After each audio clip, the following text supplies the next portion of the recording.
पूजा माथुर और लेकर के आई हूँ खास कार्यक्रम ऑटो वाली रिपोर्टर।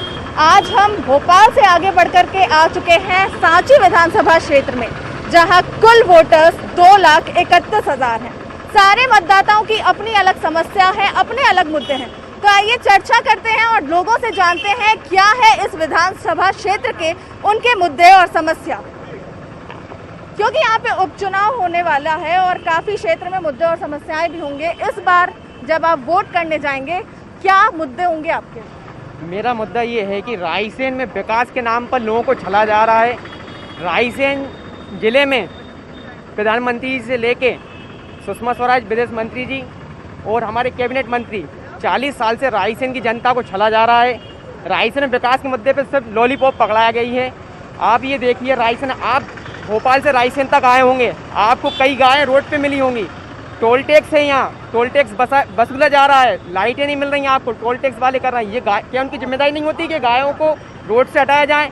कई लोग दुर्घटना। विधानसभा क्षेत्र के खास मुद्दे क्या हैं जो इस बार का युवा पीढ़ी कहें या जो भी मतदाता है वो जब भी वोट करने जाएंगे दिमाग में किन बातों का रहेगा उनका? सबसे पहला मुद्दा है व्यक्तियों को रोजगार मिलना चाहिए। आप देखिए, रायसेन जिला मुख्यालय में रोजगार सबसे पहला मुद्दा रहेगा। हर व्यक्ति बेरोजगार है, यहाँ हर युवा बेरोजगार है, अपने लिए संघर्ष कर रहे हैं, लोगों को नौकरियां नहीं मिल रही हैं, फैक्ट्रियां नहीं है जिला मुख्यालय पर।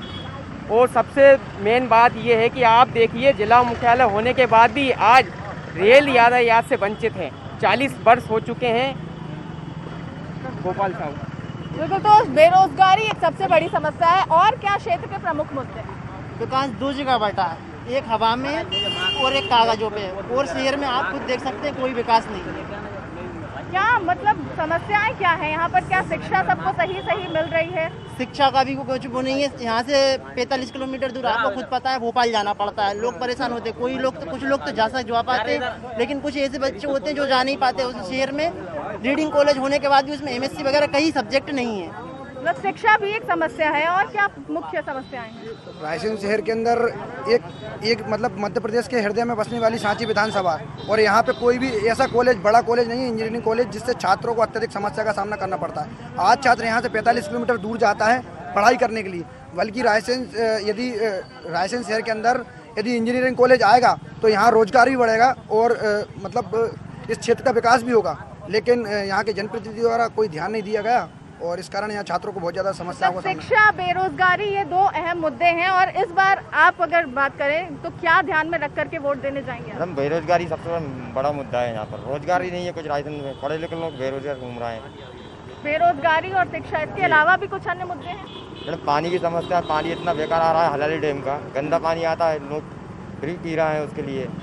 मतलब पानी सप्लाई प्रॉपर हो रहा है, लेकिन गंदा पानी आ रहा है। किसी से शिकायत करी या शिकायत करी मैडम, फिर भी ऐसा ही हो रहा है। कोई समस्या का समाधान नहीं है। शिक्षा, बेरोजगारी, पानी और भी कुछ मुद्दे हैं रायसेन में। सब में बड़ा मुद्दा, सब में बड़ी बात बेरोजगारी का, दूसरी पढ़ाई लिखाई का, तीसरी लॉलीपॉप देने का। यहाँ से प्रधानमंत्री स्वर्गीय वाजपेयी, अटल बिहारी वाजपेयी जी थे, उन्होंने ही वादे करे, कुछ नहीं करा। दूसरी बार शिक्षा मंत्री रहे, जहाँ क्या प्रभुराम चौधरी हो चाहे कुछ रहे, उन्होंने भी कोई विकास की बात नहीं करी। तो स्वास्थ्य मंत्री हैं, कोई विकास नहीं है, सुनते ही नहीं है किसी की, रुकते ही नहीं है। जब से जीते एक बार रायसेन नहीं रुके, किसी को नमस्कार नहीं करा इतने एरिया में। इस रायसेन का ये दुर्भाग्य। और दूसरी चीज़ ये, रायसेन में नीचे जिला ऊपर गला, बेरोजगारी के सिवा कुछ ना मिला। युवा पीढ़ी इतनी परेशान है आज की कंडीशन में, इस हालत में भाजपा से इतनी परेशान हो गई, कुछ पूछा नहीं जाता। कमलनाथ जी की सरकार में 51,000 रुपये नगर पालिका में दिए जाते थे, शादी कन्या के आप वापिस 25,000 होगा। योजनाओं का लाभ नहीं मिल पाता, कुछ नहीं मिलता। कमलनाथ सरकार में 100 रुपये बिल आता था, अब 100 रुपये से 2,000 का दिया जा रहा है, 2,000 से 5,000 का दिया जा रहा है। किसानों का कर्ज माफी में नहीं। क्या चाहते हैं कि क्षेत्र में किस तरह से विकास किया जाए? विकास और फैक्ट्री आना चाहिए, रेलवे लाइन होना चाहिए, और दूसरी बात मुझे कॉलेज होना चाहिए। तीसरी चीज़, इसमें फैक्ट्री हो तो बेरोजगार रोजी आएगी। और क्या प्रमुख मुद्दे होने चाहिए? क्या चाहते हैं क्षेत्र का विकास किस तरह? इस क्षेत्र के विकास के लाने तालाब भी चाहिए, रेलवे लाइन चाहिए, स्कूल भी चाहिए, स्वास्थ्य केंद्र भी चाहिए। तो जे नहीं से जो मूलभूत सुविधाएं हैं वो भी नहीं मिल रही, वो भी नहीं, कुछ नहीं मिल रहा।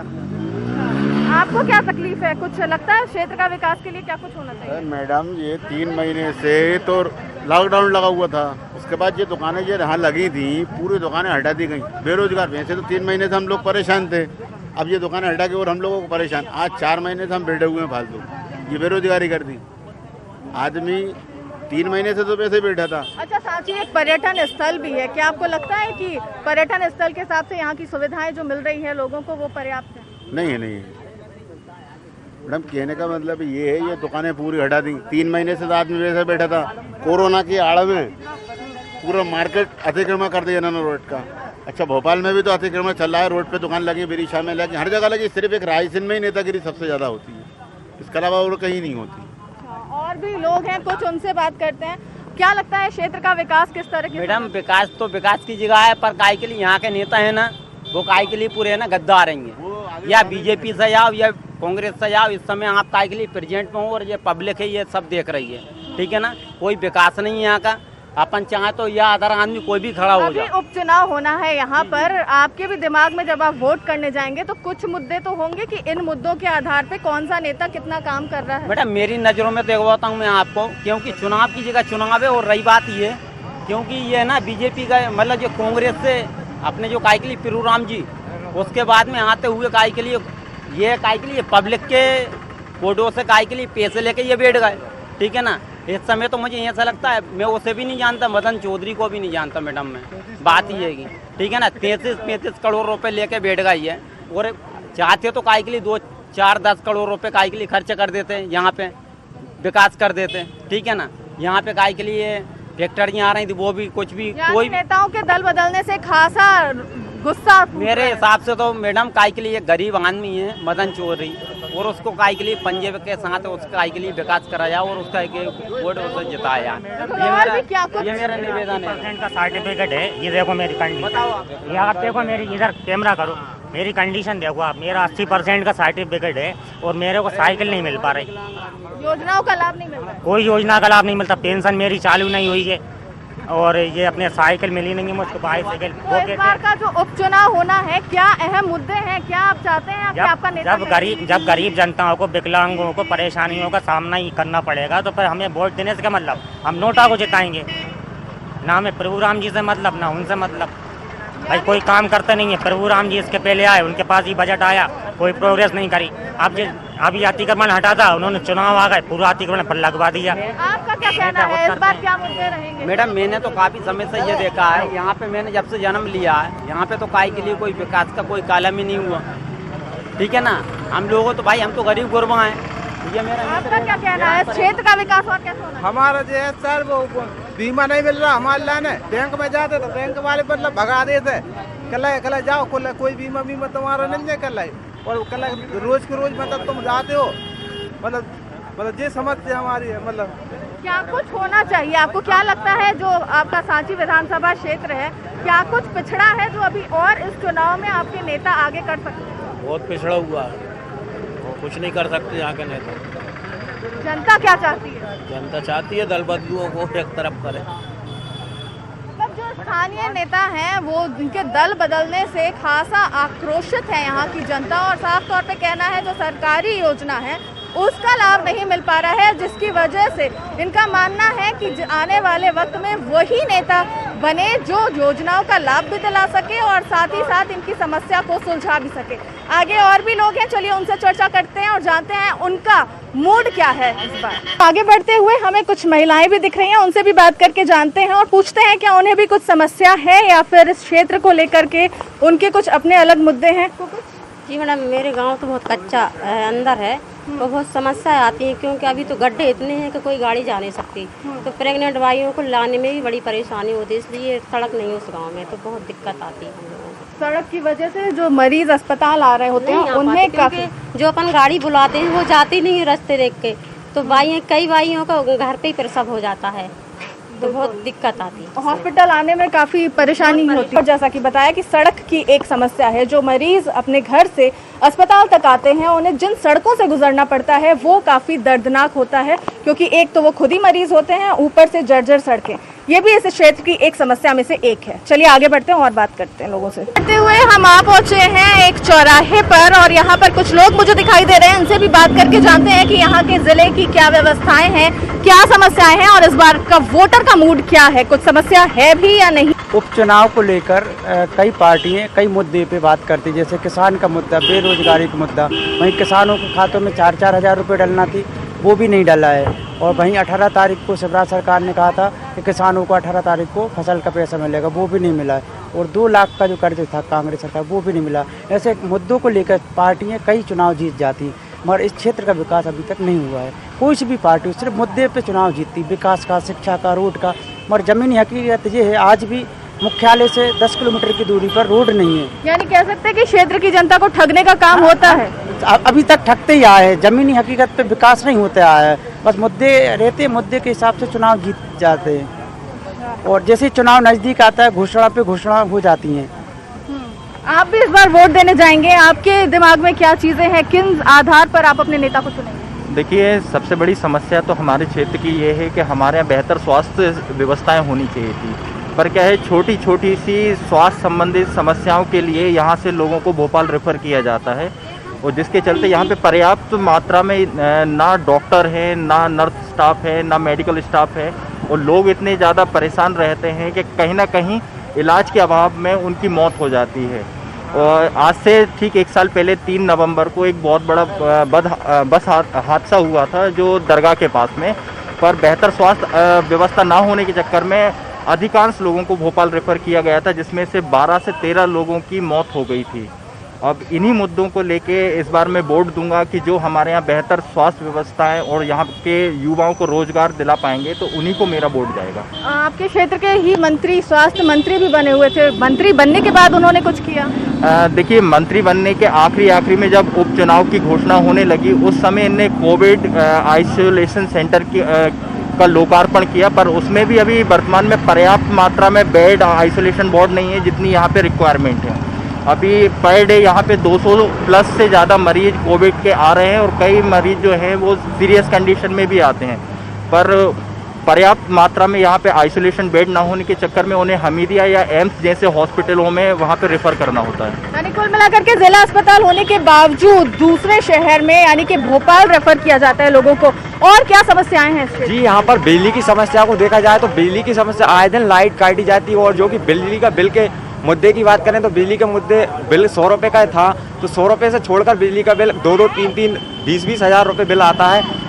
जो यहाँ की बहुत ही बड़ी समस्या है, बिजली के बिल की निर्धारण होगा उसी को मेरा वोट जाएगा। बिजली के बिल की जैसे आपने बात कही तो कुछ जिम्मेदार जन भी होते हैं, वहाँ जाकर के अगर बड़ा हुआ बिल आता है तो आपने उस मुद्दे की शिकायत की है, बताया? जी, शिकायत भी करते हैं तो वो शिकायत तो सुनते नहीं है कि मंत्री जी से बोलो, इनसे बोलो, उसका देखे गुमराह कर दिया जाता है एक तरीके से। तो विकास की राह तो यहाँ से एक तरीके से भटकी हुई है।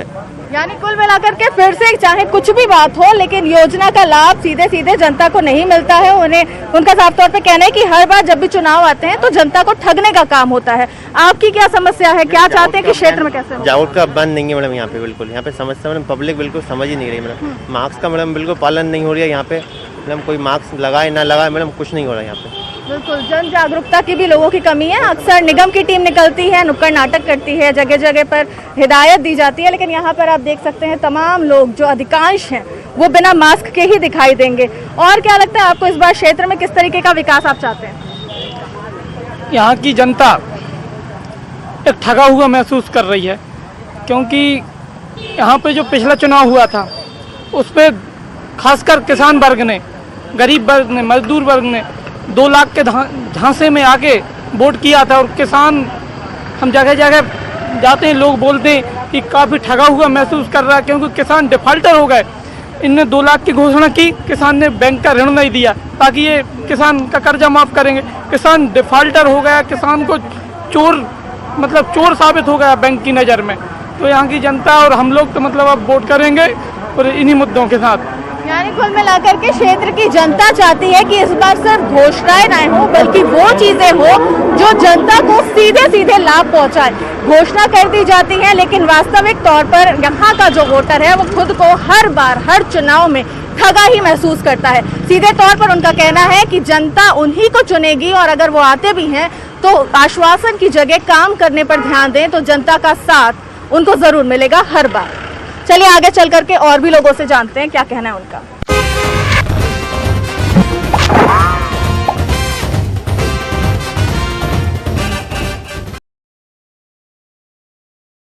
ये उपचुनाव नहीं, रोमांचक खेल है। इस मैच में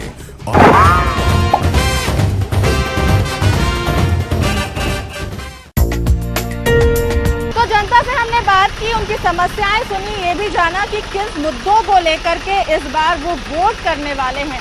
अब चलिए जिम्मेदारों के पास चलते हैं, यानी कि राजनीतिक पार्टियों के पास चलते हैं और उनसे जानते हैं कि किस तरीके का माहौल है इस बार, क्या कुछ वो कर रहे हैं, जनता को किस तरीके से कन्विंस करने में लगे हैं कि उनकी पार्टी को वोट मिले। तो चलिए उनसे भी बात करते हैं और जानते हैं क्या कुछ करना है उनका।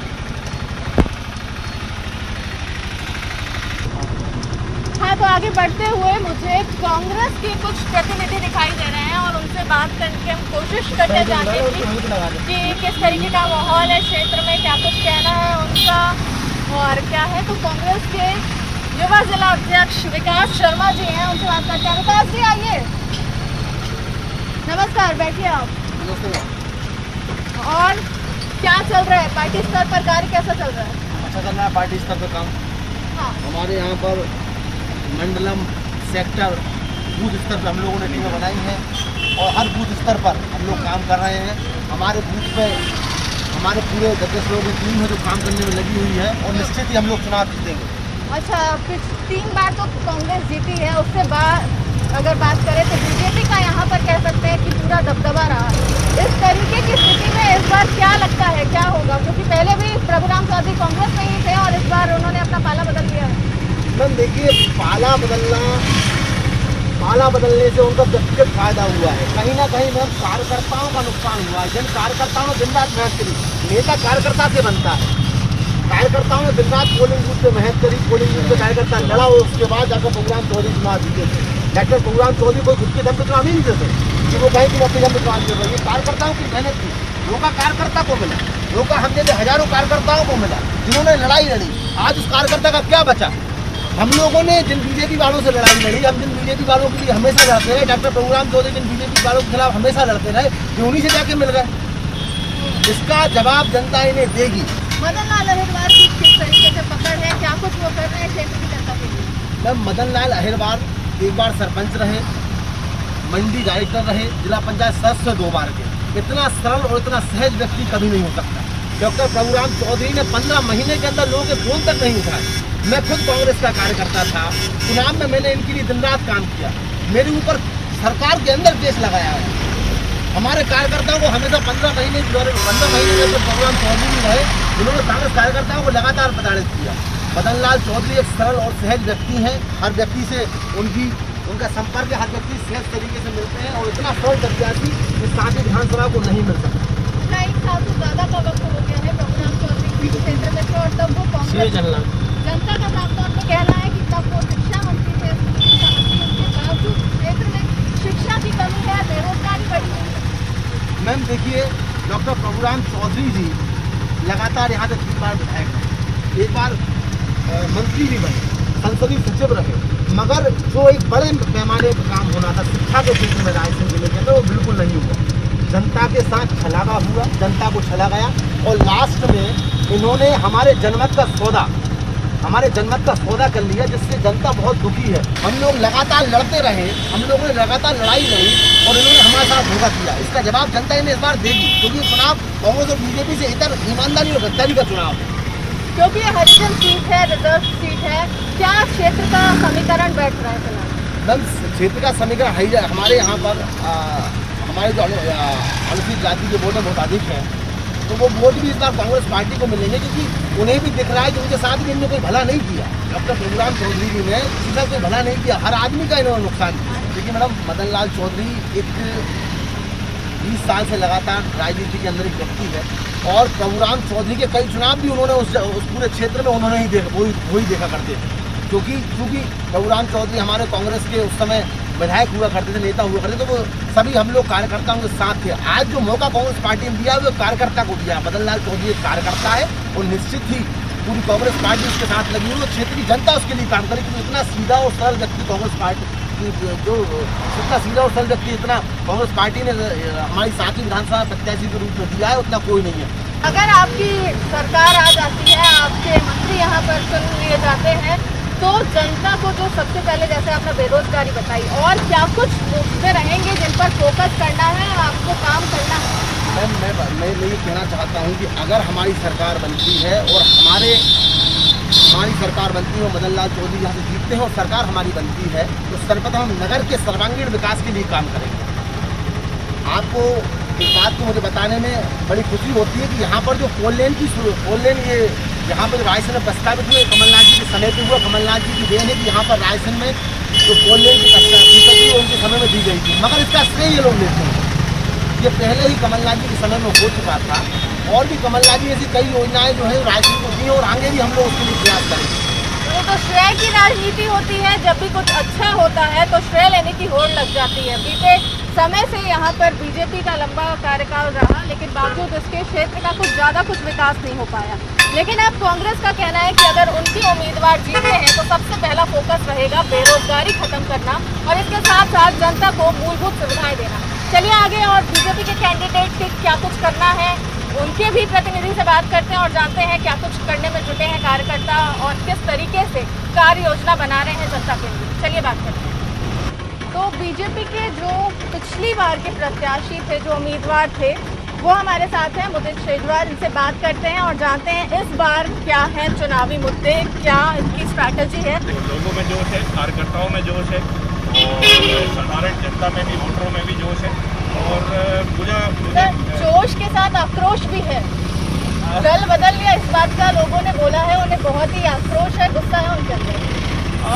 मेरे हिसाब से आक्रोश अगर हो सकता है, कांग्रेस के जो कार्यकर्ता हैं आक्रोश वहाँ दिख रहा होगा, पर साधारण जनता में जब आप जाएंगे, आप भी घूम रहे हैं सब जगह पूरे मध्य प्रदेश में, साधारण जनता में जब जाएंगे तो वो आखिरी में ये देख रहे हैं कि शिवराज सिंह जी मुख्यमंत्री बन के वापस आ गए हैं और यही वो देखना चाहते हैं। मेरे हिसाब से इससे बड़ी चीज़ कोई दूसरी नहीं होगी। और जहाँ तक दल बदल की बात है, देखिए लोगों के जो निर्णय हैं सब वरिष्ठ लोग हैं। सिंधिया जी बहुत ही पुराने, मतलब कांग्रेस में भी वो वरिष्ठतम पोस्टों पर रहे हैं, बहुत बड़े नेता हैं, उनका बहुत बड़ा जनाधार है मध्य प्रदेश में।